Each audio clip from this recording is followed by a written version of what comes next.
And now we're staying, of course, in the subject of artificial intelligence, but now we're going to focus on AI as a live editorial tool and online AI presenter. Can you imagine such a future? I certainly can. I invite to the stage Mrs. Janneke Bosch from Omroep Brabant, the Netherlands. Hello. And Mr. Riek Bekwilder, also from Omroep Brabant. The stage is yours. Welcome. Thank you. Big round of applause.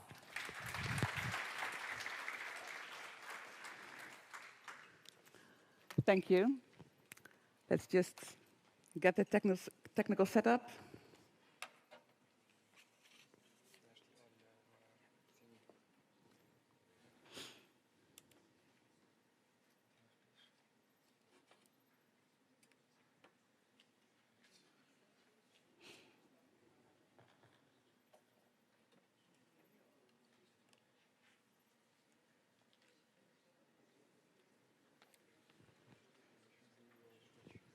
Perfect.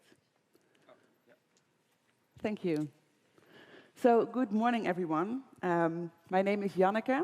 I work at the Omroep Brabant. I'm the regional broadcaster in the south of the Netherlands.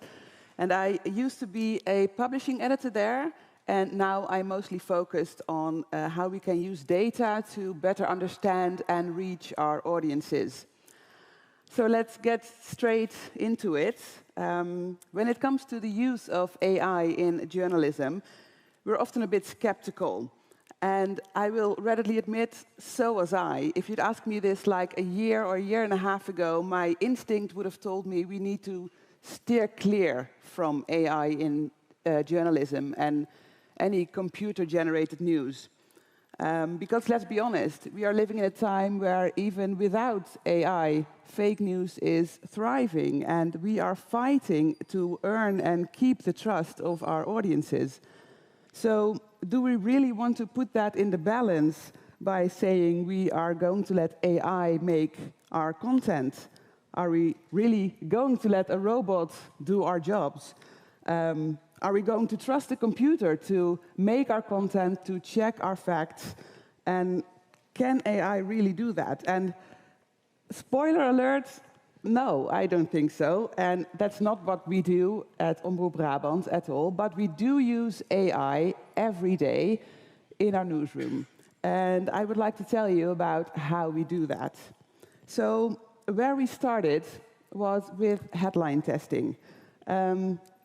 As I think many journalists would say about themselves, I too had absolutely no doubt about my abilities to outright a computer at any time. I thought I could do that with one hand behind my back, really. But as I suspect is also core to any journalist here, I was also very curious about where AI stands and what exactly it can do for us. In the field of journalism as a whole. So when I got the question if I wanted to compete in a battle against the headlines against AI, well, I jumped to the chance. I wanted to see what I could do. And I must admit, it wasn't really presented as such, as a battle of the headlines against AI, but that's the way I interpreted it, because I might just be a tiny little bit competitive in that way.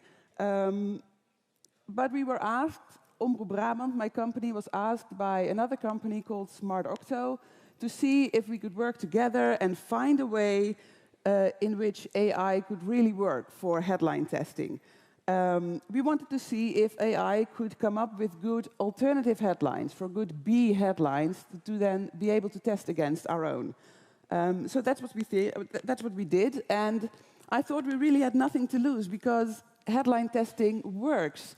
I am a huge fan of headline testing. We try to test every single headline that we publish every day.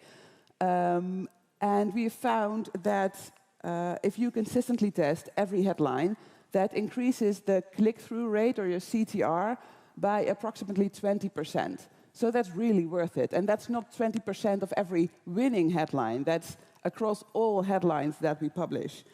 And apart from that, as another plus, I'd say, we've also found that consistently testing every headline also makes sure that your audience starts to read even more stories per visit.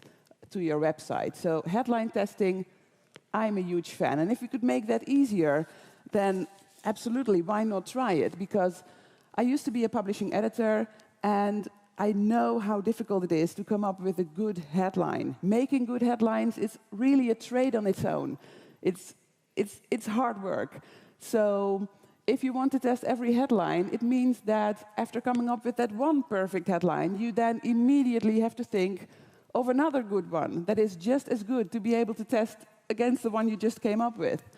So if AI could help in any way, I thought that would be a good deal. So we started this experiment. We started off very, very easy.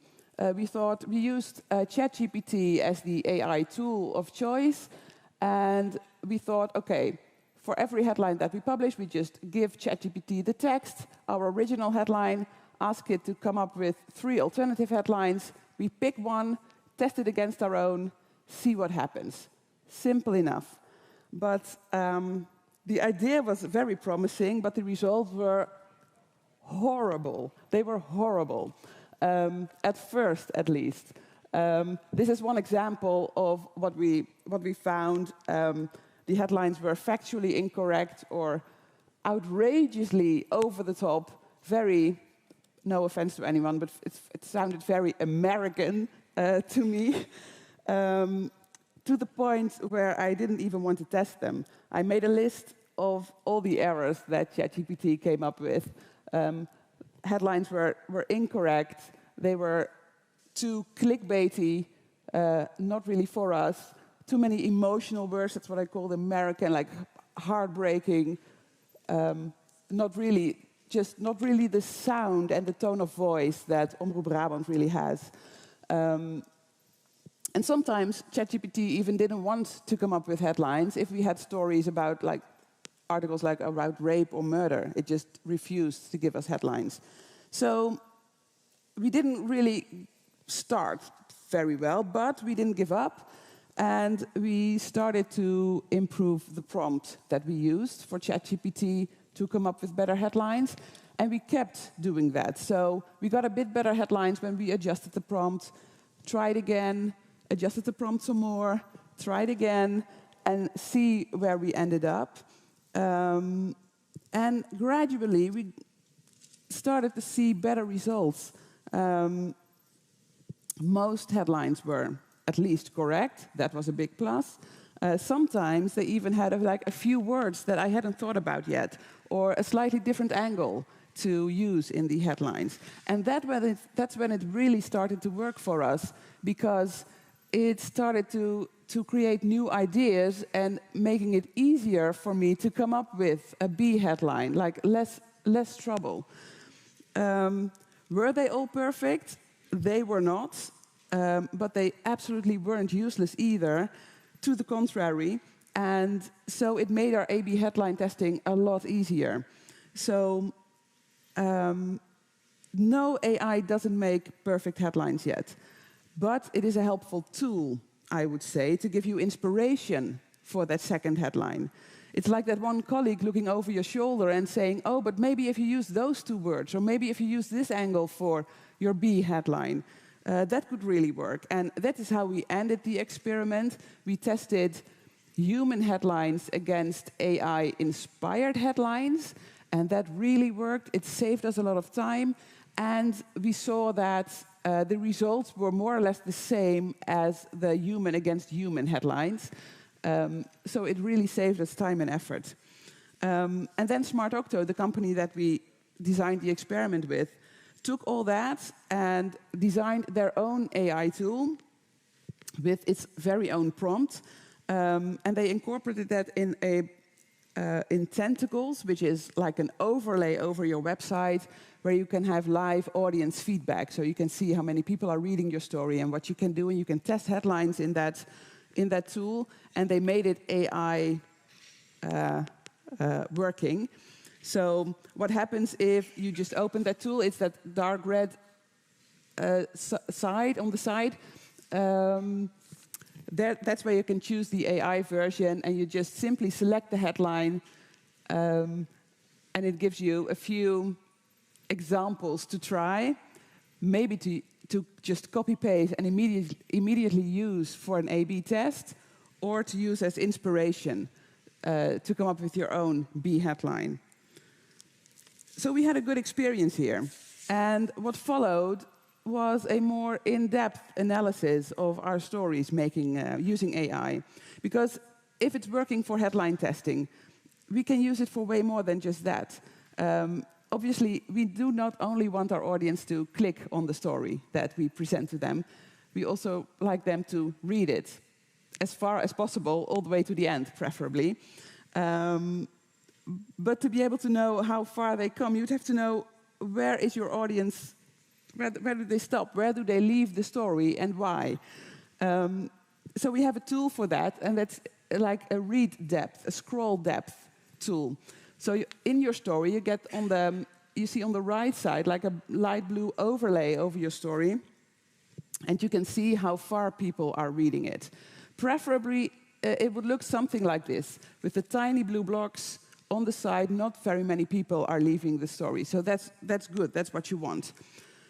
Sometimes it looks something like this, with the big red exclamation mark, and I'm very sorry for this gentleman. It's obviously not personal, but we would have to change his picture here because people are leaving the story in this picture. Sometimes it can look like this, with the exclamation mark in a paragraph. You would have to change something about the paragraph. Maybe you could use AI to come up with a better text. And that's another tool that SmartOcto has implemented since. It's very easy to use, and we really like to use it on a daily basis now. Again, you open Tentacles with a little red AI button, and you simply say, I would like to enhance this paragraph. Select the paragraph that you want to make better in any way, and it gives you an advice as to how to make this paragraph better. Is it perfect yet? Honestly, it isn't. However, it works a bit the same as the headline testing. Here, for example, I would say the sentences are still quite a bit too long. Maybe the words are a bit too complicated that AI is presenting to us. It doesn't really have the tone of voice. It doesn't sound like Omroep Brabant yet. So no, as with AI headlines, it doesn't work perfectly yet. But just think of how we could use this if we could train it just a tiny bit better. It's only a small step that we have to take. So what this tool still has to learn is not to make sentences too long, too difficult, not to use too many complicated words. Most importantly, and I think at the same time most difficultly, is to get a sense of the tone of voice of Omroep Brabant, of your news organization. I think you all know what I mean when I talk about that. It's always very specific, but also very hard to explain to an outsider, and I think it's quite difficult to teach an AI tool. But that being said, I really think this is a great start. It's already very helpful already in our newsroom every day. Same way we use AI for headline testing, it's giving suggestions. It's not having to come up with every single idea yourself. And maybe you just find those few words that spark a new sentence in your head that is in fact better than what we had previously written. So no, I don't think the new way of journalism is to have AI take everything out of our hands and making our stories for us, but I do think the new way of journalism for now is AI coming up with some pretty good suggestions that you can use to your advantage if you are willing to listen to it. So where we are now is we use AI as an inspiration tool. There's this last function that I would like to show you of how we use AI in the newsroom daily. We saw for AI for headline testing as well as AI for the improvement of text. It's nowhere perfect yet, but it's sparking ideas. It's getting better. And as an inspirational tool, it's like that extra colleague pitching in with a few extra ideas. And if you can use it for headlines and for text enhancing, why couldn't you use it for story ideas, to come up with ideas for great follow-up stories? Maybe you are familiar with the user needs model. It's a model that we really like to use in our newsroom. It was designed by Dimitri Shishkin for the BBC. In very, very short, for those of you who haven't heard of it quite yet, the user needs model helps you come up with angles for stories based on the needs of your audience. So it breaks down into 4 big categories. You see on the up there the need to know something for your audience, the need to understand something, the need to feel something, and the need to do something, like the action-driven component. And then each side breaks down into 2 smaller categories, so you can really pin down the story, the angle of the story that you want to write. But for the sake of this presentation, we'll just keep to the big 4. It's a super helpful tool that we find because it allows you to keep your own grasp on the news, to be able to write about the subjects that you want to write about because you find them important, and not being so subject to the news that sort of happens to us, and we sort of having to ride the update me train, waiting for new news developments that you can then write about. This gives you it's like a tool to be able to write about subjects that you want to write about because you find them important today, whether or not there's an update in the news. So the question is, how do we come up with all these angles for new stories, and that's where this tool comes in. I think it's really cool. I can show you how it works. We have a story here that we selected, and then again on the AI part of our website, you can say, okay, I would like to enhance this whole story, do it in a user needs goal, and select the user need that you would like to use. So this is in Dutch, so I'll do a quick translation. This is a story about the sun being dangerously low for drivers, and it may cause accidents. We've obviously written the update me side of this story, so very straightforward. It's warning, low sun, be careful, that. But then we want more. We want a different story here. Because obviously our audience is loving this, so we would like to be able to present them with something more. And we can ask AI. What we do is we select this story, go to the AI side of our website and say, well, let's make it, for example, a more understand me side. And then it gives you an idea of, okay, if you want to make it more an understand me side story, maybe you can write a story about what time of the year does this happen the most? What do you have to do as a driver if this happens to you? How can you keep yourself safe? You know, like more of an explanatory side.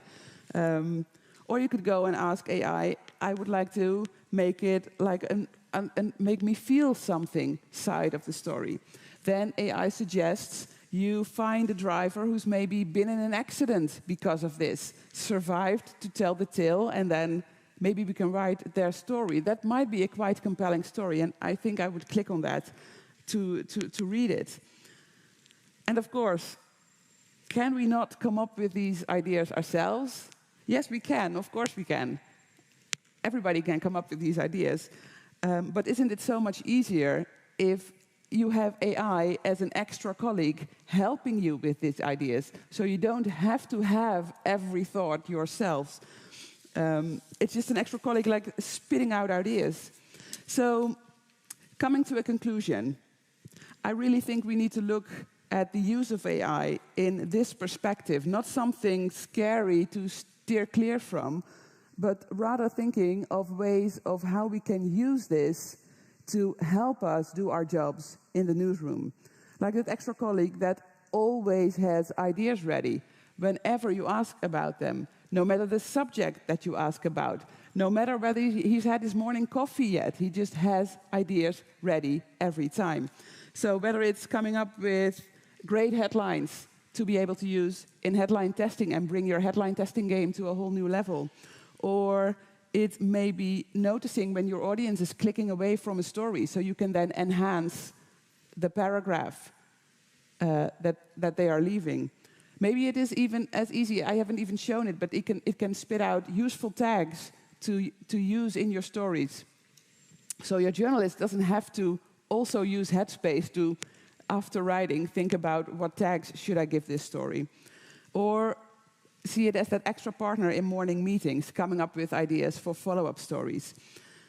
And of course, we are still behind the steering wheel. I'm not saying that we have to do exactly what AI tells us to do. But I also wouldn't see why we wouldn't listen to the great ideas it may have. Thank you. Thank you so course, thank you. We don't have time for questions, but please join me here, if you might. I would like to say, because sure. We can go a lot further than this. Not only using AI helping us in our newsroom every day, but we've also started to work on an AI presenter. So my colleague Rick is right behind me, yes, so he's exactly. going to tell you all about that. Let's go to another topic, but also related to AI.